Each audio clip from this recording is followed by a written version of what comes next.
Hello everyone, so welcome to our channel Medico Prime Education. इस video में अपन बात करने वाले हैं मेगलोब्लास्टिक एनीमिया के बारे में। जैसा कि आप लोगों को पता है कि हम लोग एनीमिया को एक बेहतरीन तरीके से क्लिनिकली अच्छे से समझ रहे हैं। तो उसी सीरीज में अपन आज नेक्स्ट एनीमिया के बारे में डिस्कस करेंगे, जिसका नाम है मेगलोब्लास्टिक एनीमिया। ठीक है, कुछ इंपॉर्टेंट बातें होती हैं जो समझना पड़ता है मेगलोब्लास्टिक एनीमिया के बारे में।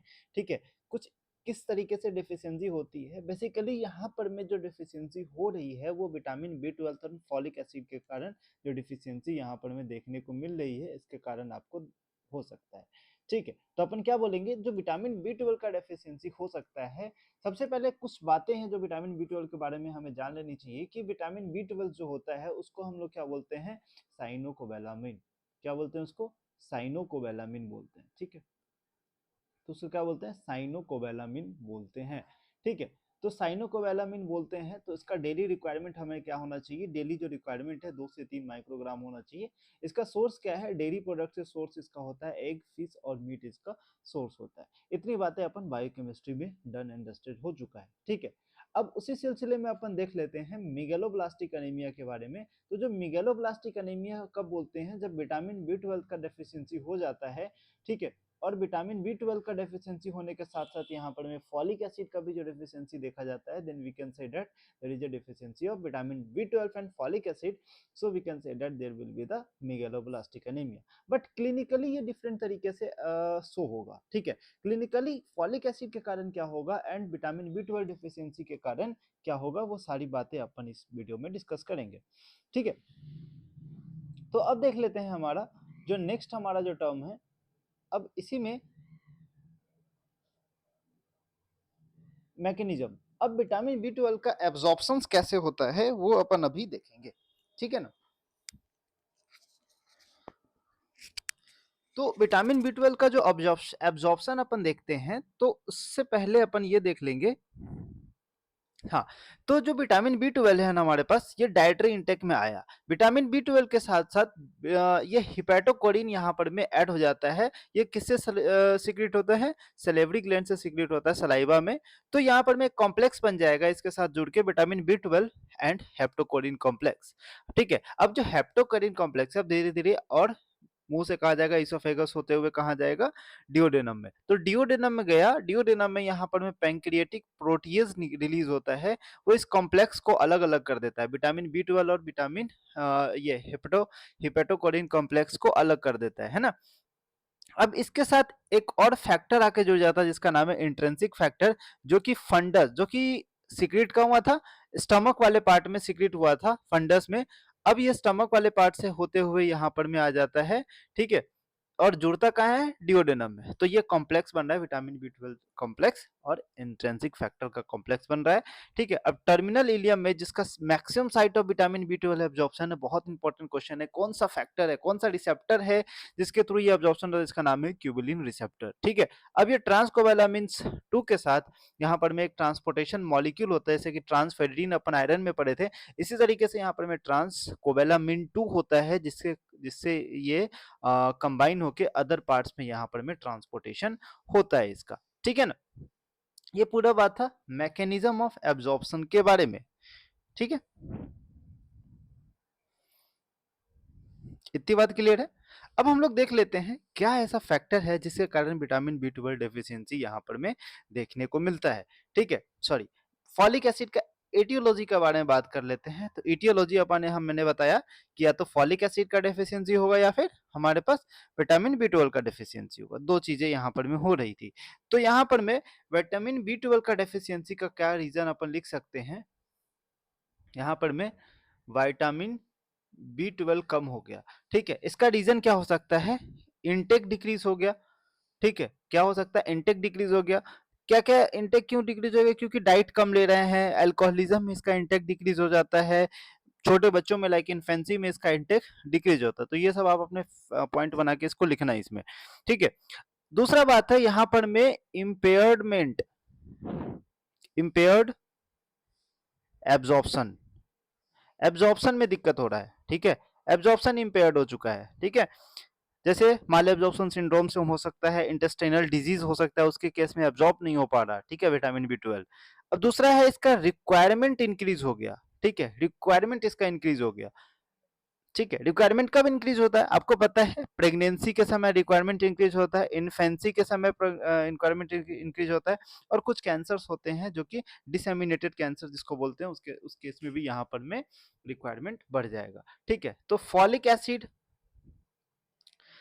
एसिड का सिंथेसिस भी कम हो जाएगा, ठीक है, फॉलिक एसिड में डेफिशिएंसी हो रहा है, इसमें भी सेम इंटेक डिक्रीज हो जाएगा, ठीक है, सेम वही पॉइंट है। अब इंटेक डिक्रीज क्यों होगा, अल्कोहलिज्म हो गया, इन्फेंसी हो गया, इनएडिक्वेट डाइट, सेम उसी तरीके से, ठीक है। एब्जॉर्प्शन में खराबी आ रहा है, माल एब्जॉर्प्शन सिंड्रोम, इंटेस्टिनल डिजीज, लेकिन यहाँ पर जो रिक्वायरमेंट है वो भी बढ़ जा रहा है, तो ये लगभग लगभग सेम है, ठीक है।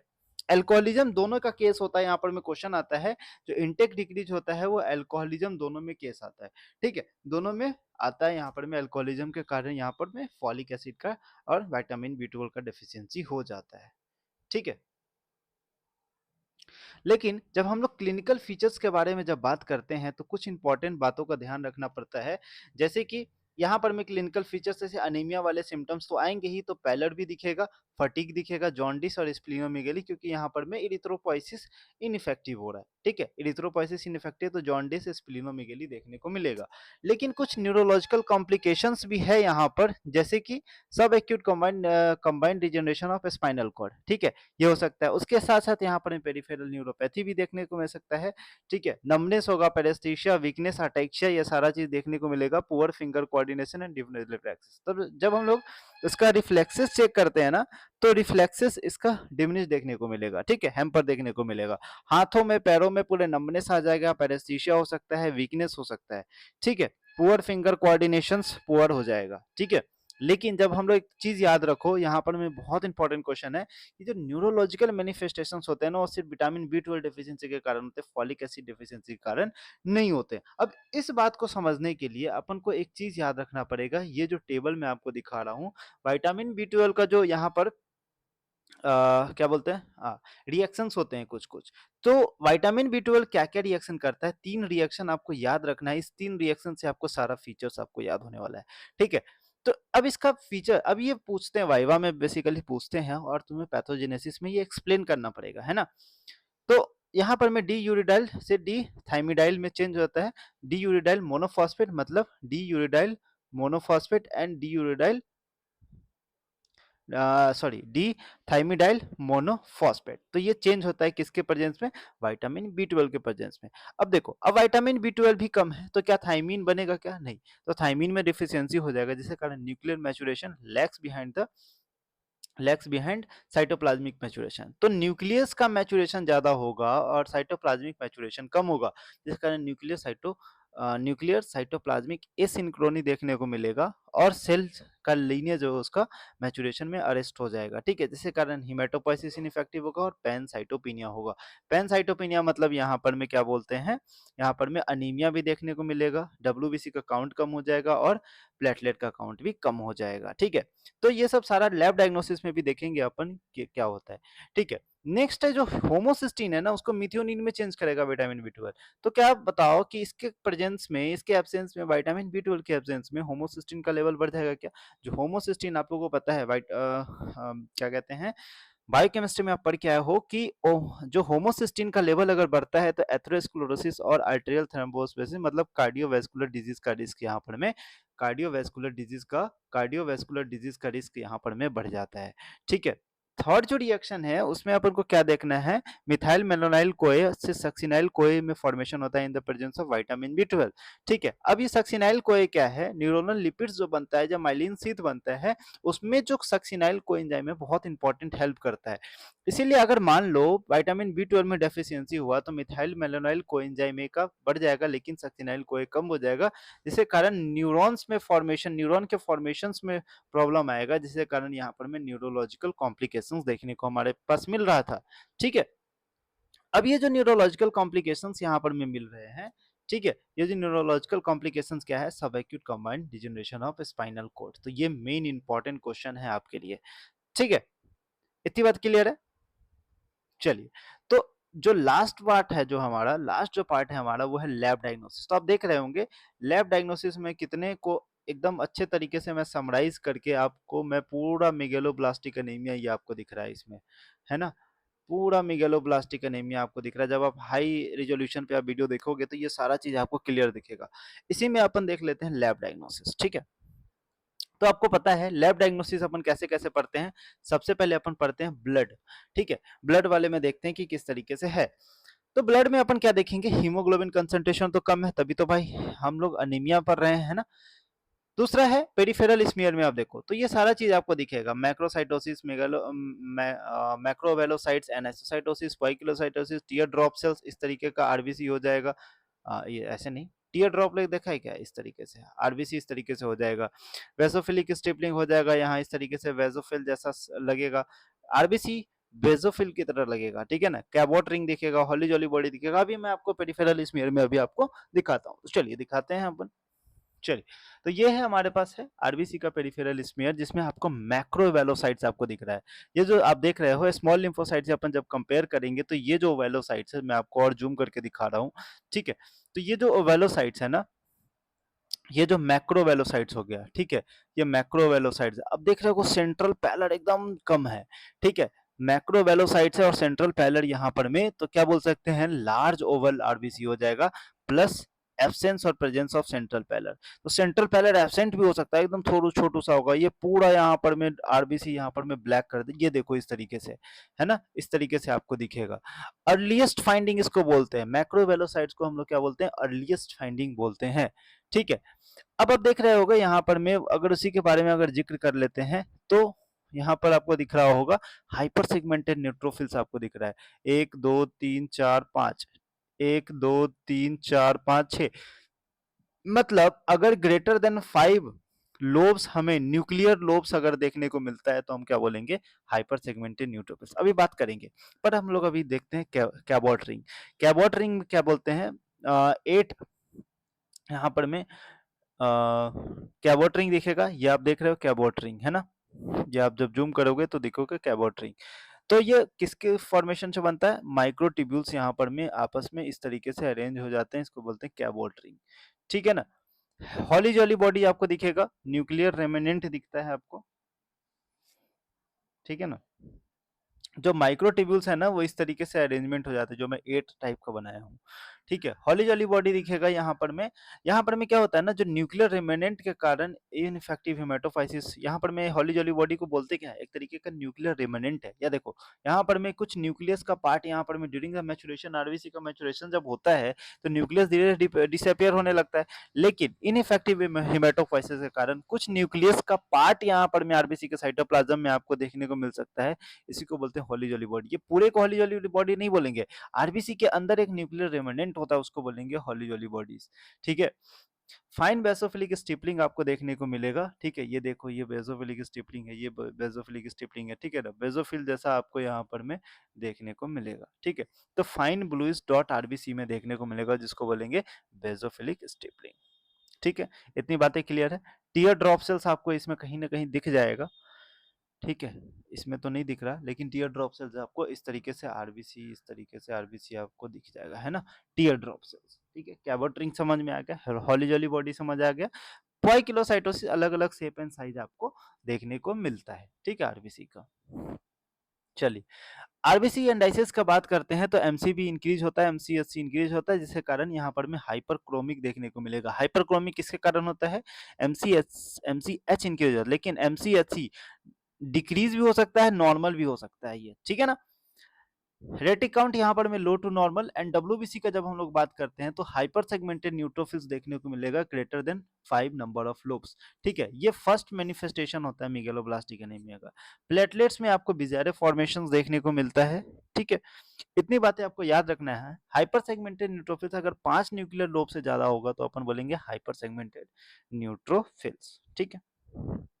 चलो, उसी सिलसिले में अपन नेक्स्ट बात कर लेते हैं। देखो ये एक रिवीजन पर्पस से है, ठीक है? ताकि आप अच्छे से समझ सके, है ना? जो चीजें हैं वो मैं फास्ट फॉरवर्ड बता रहा हूँ क्योंकि ये चीजें आप या तो पढ़े होंगे, अगर नहीं भी पढ़े होंगे तो आपको जल्दी-जल्दी समझ आ रहा होगा, ठीक है? अब देखो, अब ये बोन मैरो में अपन देखते हैं तो 3 चीज़ें अपन देखते हैं बोन मैरो में बेसिकली, मैरो सेलुलरिटी, इरिथ्रोपोइसिस और मैरो आयरन। तो मैरो आयरन तो यहाँ पर बेसिकली डिक्रीज़ है, इससे कुछ लेना-देना है नहीं, लेकिन हमारे पास ये 2 चीज़ें हैं, मैरो सेलुलरिटी एंड इरिथ्रोपोइसिस, ठीक है? अब ये जो मैरो सेलुलरिटी होता है ना, हाइपर सेलुलर यहाँ पर हमें देखने को मिलेगा, ठीक है? एरिथ्रॉइड हाइपरप्लेशिया देखने को मिलेगा एंड माइलॉइड एमी रेशियो यहाँ पर में डिक्रीज देखने को मिलेगा। लेकिन जब एमी रेशियो डिक्रीज देखने को मिलता है ना, तो हम लोग एप्लास्टिक एनीमिया या फिर एप्लास्टिक एनीमिया या फिर ल्यूकेमिया से इसको रूल आउट करना इंपॉर्टेंट होता है, क्योंकि एरिथ्रॉइड हाइपरप्लेशिया में क्या होता है, एरिथ्रॉइड हाइपरप्लेशिया कब बोलेंगे, जब एमी रेशियो रिवर्सल यहाँ पर में हो जाता है, ठीक है? Large mature immature precursor cells तुमको मिलेगा जब हम लोग, जब मैरो जो एस्पिरेट करते हैं, आरबीसी जो बोन मैरो एस्पिरेशन करते हैं, तो उसमें आरबीसी डब्ल्यूबीसी प्लेटलेट्स आएगा, ठीक है? तो आरबीसी कैसा दिखेगा, मिगेलोब्लास्ट दिखेगा, large cell with sieve like chromatin यहाँ पर में दिखेगा, इंपॉर्टेंट, बहुत इंपॉर्टेंट। डब्ल्यूबीसी जाइंट में मेटामाइलोसाइट्स दिखेगा, बैंड फॉर्म देख सकता है, और जाइंट प्लेटलेट्स मेगा कैरियोसाइट्स यहाँ पर में देखने को मिलेगा। तो बहुत इंपॉर्टेंट है, ये लैब फाइंडिंग्स आपको समझ आना चाहिए। इरिथ्रोपाइसिस में मिगेलोब्लास्टिक इरिथ्रोपाइसिस हो गया, nuclear maturation lags behind the cytoplasm, इसका मैकेनिज्म भी आपको मैं बता दिया हूँ, ठीक है? एक चीज मैं एक बार और एक चीज मैं आपको बता दूं, जो पैथोजेनेसिस है ना, वो इस तरीके से आपको लिखना है।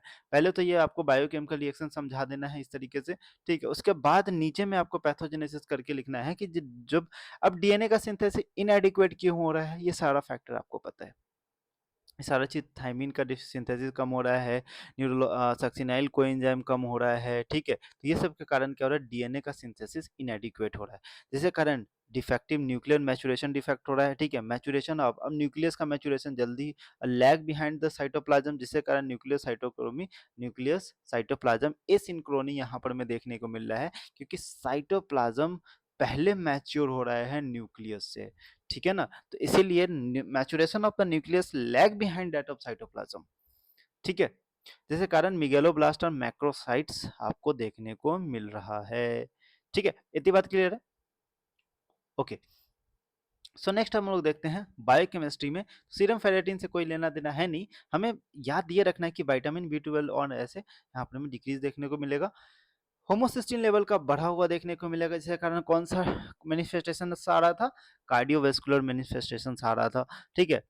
मिथाइल मेनोनाइल कोएंजाइम में बढ़ने को देखने को मिलेगा, और एलडीएचपी देखने को मिलेगा ड्यू टू इनइफेक्टिव एरिथ्रोपोइसिस, ठीक है? अब ये सब के कारण आपको कैसा मैनिफेस्टेशन आ रहा है, कैसा मैनिफेस्टेशन आ रहा है, कार्डियोवेस्कुलर डिजीज, ठीक है? अब जो इंपॉर्टेंट टेस्ट है ना, दो एक स्पेशल टेस्ट अपन लगाते हैं फॉर कन्फर्मेशन, ठीक है? बट अराउंड द टाइम अभी यूज नहीं हो रहा ज्यादा, ठीक है? लेकिन अपन पहले कभी यूज ज्यादा होता था और इस पे क्वेश्चंस भी आते थे, ठीक है? अभी भी क्वेश्चंस आ सकता है, write short notes on the Schilling test, ये आया भी हुआ है, ठीक है? लॉन्ग क्वेश्चंस में विटामिन बी 12, मिगेलोब्लास्टिक एनीमिया बहुत इंपॉर्टेंट है। अगर आप बायोकेमिस्ट्री में बात करें तो लॉन्ग क्वेश्चन में विटामिन बी 12 आता ही आता है, ठीक है? तो सीलिंग टेस्ट क्या है, एक तरीके से रेडियो आइसोटोप हम लोग यूज करते हैं, ठीक है? विटामिन बी 12 को अपन आइदर कोबाल्ट 58 के साथ या कोबाल्ट 57 के साथ उसको लेवलिंग कर देते हैं, और फिर अपन देखते हैं तो किस तरीके से प्रोसेस करते हैं, ये सारा प्रोसेस आपको लिखा हुआ है, किस तरीके से इंटरप्रेट करते हैं मैं आपको बताता हूँ, ठीक है? सबसे पहले अपन ओरली लेते हैं, ओरली क्या लेते हैं, हॉट विटामिन बी 12 लेते हैं। अब हॉट विटामिन बी 12 क्या लेते हैं, जिसको रेडियो एक्टिव होता है, कौन होता है ये, रेडियो एक्टिव होता है, ठीक है? रेडियो एक्टिव बी 12 होता है, और ये नॉन रेडियो एक्टिव होता है बी 12, ठीक है? जो कोल्ड वाला होता है वो नॉन रेडियो एक्टिव होता है, एंड जो हॉट वाला होता है ये रेडियो एक्टिव होता है। तो ये ओरली लेते हैं, ठीक है? Radio active vitamin B 12 ingest करते हैं, और उसके साथ साथ 1 milligram of non radio active यहाँ पर में आईएम इंजेक्ट करते हैं, ठीक है? अब 2 घंटे का फास्टिंग रखते हैं, 2 घंटे का फास्टिंग रखने के बाद यूरिनरी एक्सक्रीशन मतलब यूरिन सैंपल कलेक्ट करते हैं और उसको फिर इंटरप्रेट करते हैं। तो अगर मान लो जिसके पास विटामिन बी 12 डिफिशियंसी नहीं है, नॉर्मल पर्सन है, उसमें 24 आवर यूरिनरी एक्सक्रीशन क्या होगा, greater than 10% of oral dose. तो जो अपन लेंगे ना यहाँ पर में, जो हॉट विटामिन बी 12 है, जो यूरिनरी एक्सक्रीशन इसका होगा, वो 24 hour urinary excretion greater than 10% of oral dose of vitamin B 12, जो मतलब greater than 10% of oral dose, जो जितना परसेंट अपन, जैसे मान लो x% लिए हैं, ठीक है, x% लिए हैं, तो यहाँ पर मैं अगर 11% अगर यहाँ पर मैं oral dose of vitamin B12 अगर एक्सक्रीट हो रहा है नॉर्मली यूरिन में, तो हम लोग नॉर्मल पर्सन बोलेंगे, ठीक है, क्योंकि इसको विटामिन B12 डेफिशिएंसी नहीं है। अगर विटामिन B12 डेफिशिएंसी पर्सन ऐसा है जिसमें अगर यूरिनरी एक्सक्रीशन लेस देन 10% है ओरल डोज का, जैसे ओरल डोज अपन कितना दिए थे, मान लो x दिए थे यहाँ पर, ठीक है, अगर वो मान लो 9x यहाँ पर मिल के आ रहा है, ठीक है, लेस देन 10% आ रहा है, ठीक है, x से कम आ रहा है मान के चलो, ठीक है, x% से कम आ रहा है, ठीक है, तो x% से अगर कम आ रहा है तो अपन क्या बोलेंगे कि oral dose of vitamin B12 अगर 24, तो क्या बोल सकते हैं, विटामिन B12 डेफिशिएंसी पर्सन है, ठीक है ना। एक और टेस्ट अपन लगा सकते हैं, इसको बोलते हैं फिगलू टेस्ट, ठीक है, क्या बोलते हैं इसको, फिगलू टेस्ट, ठीक है। फिगलू का फुल फॉर्म क्या होता है, फॉर्म इम्यूनो ग्लूटामिक एसिड, ठीक है। अब नॉर्मली क्या होता है ना, जो हिस्टीडीन है हमारे बॉडी में वो फिगलू में कन्वर्ट हो जाता है, और फॉलिक एसिड के प्रेजेंस में ना ये ग्लूटामिक एसिड में कन्वर्ट हो जाता है, ठीक है। तो अपन यही देखते हैं कि फिगलू का एक्सक्रीशन हो रहा है कि नहीं हो रहा है, ठीक है। एक स्पेशल टेस्ट होता है जिसमें अगर मान लो फिगलू का एक्सक्रीशन हो रहा है, मतलब यहाँ पर में फॉलिक एसिड का कमी है, जो कि फिगलू को ग्लूटामिक एसिड में कन्वर्ट होने से रोक रहा है, ठीक है, इतनी बात क्लियर है। जो कि क्या कर रहा है, जो यहाँ पर में फॉलिक एसिड है ना, ये फॉलिक एसिड फिगलू को ग्लूटामिक एसिड में कन्वर्ट करता है। अगर इसका एब्जॉर्प्शन नहीं, मान लो फॉलिक एसिड है नहीं, तो क्या होगा, फिगलू यहाँ पर में यूरिन में आएगा, ठीक है। तो मतलब यहाँ पर में क्या बोल सकते हैं, फॉलिक एसिड का डेफिशिएंसी हो रहा है, ठीक है। तो folic acid is required for the conversion of FIGLU, ठीक है, to the glutamic acid in the catabolism of histidine. लेकिन जब हम लोग ओरल एडमिनिस्ट्रेशन ऑफ हिस्टिडीन देंगे, तो यहाँ पर में क्या करते हैं, FIGLU is increase if folic acid deficiency होता है, तो ओरली अपन जब हिस्टिडीन देंगे तो यहाँ पर में फिगलू का एक्सक्रीशन बढ़ जाएगा, ठीक है ना। तो अपन क्या इससे मान सकते हैं कि यहाँ पर में फॉलिक एसिड डेफिशिएंसी है, तो ये फिगलू टेस्ट है, ठीक है। हाँ, अब सारा डायग्नोसिस हो गया, अब हम लोग थोड़ा ट्रीटमेंट के बारे में बात कर लेते हैं कि भाई पर्सन को तो हो गया है लेकिन ट्रीटमेंट तो देना पड़ेगा, ठीक है। तो ट्रीटमेंट के बारे में हम देख लेते हैं कि जो दो तरीके का ट्रीटमेंट, विटामिन B12 डेफिशिएंसी है, दूसरा फॉलिक एसिड का डेफिशिएंसी है। तो विटामिन B12 का डेफिशिएंसी में अपन क्या देंगे, आयम हाइड्रोक्सीकोवैलामिन देंगे, ठीक है। कितना डोज कितना है, 1000 माइक्रोग्राम, कितने वीक के लिए, 3 वीक के लिए, मतलब 1 महीने के लिए यहाँ पर मैं लगभग चलाएंगे, ठीक है। फॉलिक एसिड डिफिशियंसी में ओरल फॉलिक एसिड देंगे 5 मिलीग्राम डेली, यहाँ पर में देना है, यहाँ पर में भी डेली देना है, ठीक है। और यहाँ पर में 4 मंथ के लिए यहाँ पर में देंगे, ठीक है, फॉलिक एसिड डिफिशियंसी में। तो इतनी सारी बातें हैं जो कि लॉन्ग क्वेश्चन में आपको बन के आता है। अब मैं आपको क्वेश्चन फ्रेम करके बता रहा हूँ किस तरीके से आपको देगा, सारा मैनिफेस्टेशंस दे देगा, लाइक न्यूरोलॉजिकल मैनिफेस्टेशंस देते हैं ये लोग, ठीक है, मोस्ट ऑफ द टाइम इसमें, ठीक है। सबसे पहले तो एक चीज, अगर लॉन्ग क्वेश्चन में अनीमिया से अगर लॉन्ग क्वेश्चन आता है तो सबसे पहले आपको बताएगा डिफाइन अनीमिया, ठीक है, डिफाइन अनीमिया, या फिर उसके बाद उसके साथ साथ क्या देगा, pathogenesis of anaemia, pathogenesis of megaloblastic anaemia. उसके साथ साथ आपके पास लैब डायग्नोसिस आपके पास देगा। उसके साथ साथ यहाँ पर में लैब डायग्नोसिस में आपको पेरिफेरल स्मीयर या फिर आपको बोन मैरो फाइंडिंग्स यहाँ पर में समझाने को बोल सकता है, ठीक है। शॉर्ट नोट्स के बारे में बात कर लेते हैं। जो शॉर्ट नोट्स यहाँ से आता है वो bone marrow finding and peripheral smear finding of megaloblastic anaemia यहाँ पर में आएगा, ठीक है। इतनी बातें याद रखना, ये मोस्ट इंपॉर्टेंट है। या फिर lab diagnosis of megaloblastic anaemia, ये बहुत इंपॉर्टेंट है। रीजनिंग बेस्ड क्वेश्चन में cause of the megaloblastic anaemia question पूछ सकता है, ठीक है। और यहाँ पर में केस बेस्ड स्टडी पूछ सकता है यहाँ पर, ठीक है, केस बना के भी यहाँ पर में दे सकता है, जिसमें आपको अगर नमनेस, पैरेस्थीसिया, न्यूरोलॉजिकल मैनिफेस्टेशंस आया तो समझ जाना कि यहाँ पर में कौन सा एनीमिया है, मेगालोब्लास्टिक एनीमिया है, ठीक है, समझ जाओगे, ओके। तो इतनी सारी बातें थी जो कि यहाँ पर में मेगालोब्लास्टिक एनीमिया में समझनी पड़ती है। मैं आपको अभी बता रहा हूँ, ये लॉन्ग आंसर क्वेश्चन के लिए आप बायोकेमिस्ट्री में, मेडिसिन में, कहीं भी आप पढ़ लो, ये सारा इंटीग्रेटेड करके मैं बताया हूँ। अब नेक्स्ट वीडियो में अपन क्या करेंगे, कुछ इंपॉर्टेंट क्वेश्चंस लेंगे जो सारे एनीमिया को कंबाइन करके आपको इंटरप्रेट करने को आएगा। कुछ केस अपन लेंगे, उस केस में आपको खुद जो रियल प्रैक्टिकल केस है वो चीज मैं आपको ला के रखूंगा यहाँ पर, और फिर आपको मैं बताऊंगा ये सारी बातें। ठीक है, आई होप आपको ये चीज सारा समझ आ गया होगा। मिलते हैं हम लोग किसी नेक्स्ट वीडियो में। Thank you so much.